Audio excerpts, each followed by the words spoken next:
我的名字是快乐罗杰斯。今天，我的妹妹小蜜蜂要给大家表演。我的名字是小蜜蜂，我7岁。今天我要给你们表演门后有个人。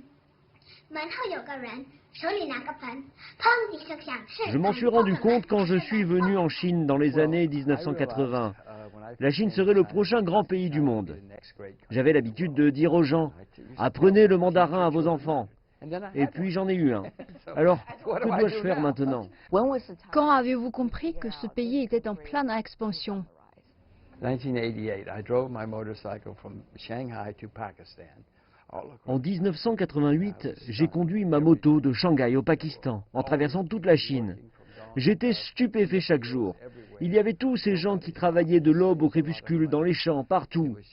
Personne ne s'est arrêté. Ils ont économisé beaucoup d'argent. C'était juste étonnant de voir tout le monde travailler tout le temps, et en étant très ambitieux et attentif.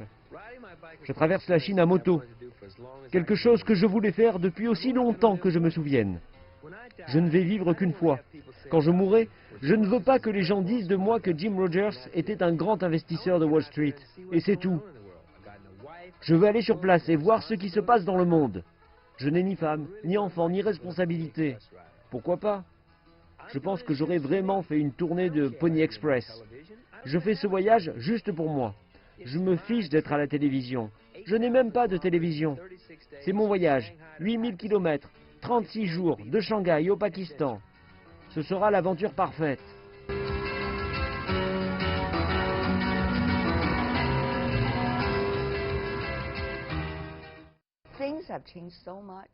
La relation entre la Chine et les États-Unis est en pleine mutation. C'est de la folie ce qui se passe à Washington. La Chine et l'Amérique devraient être amis et apprécier ensemble une grande prospérité. Certains à Washington ont cela en tête, qu'ils doivent critiquer la Chine. Je ne le comprends juste pas.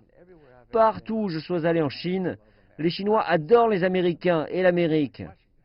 Ils n'aiment pas nécessairement Washington, et moi non plus d'ailleurs. Mais c'est juste hallucinant, car ensemble, nous pourrions simplement accomplir des choses fabuleuses. Et Washington ne cesse de tout gâcher. À quoi pouvons-nous nous accrocher pour passer ce cap? Il suffit de garder la tête baissée, ne vous enfoncez pas dans la mort et ne vous étendez pas trop. Le risque, c'est que lorsque les choses tournent mal, les politiciens accusent les étrangers. Peu importe quel pays, partout dans l'histoire, les étrangers ont une couleur de peau différente, une langue différente, une religion différente. Les politiciens vont semer le trouble. Quand les choses vont mal, il est facile de blâmer quelqu'un d'autre.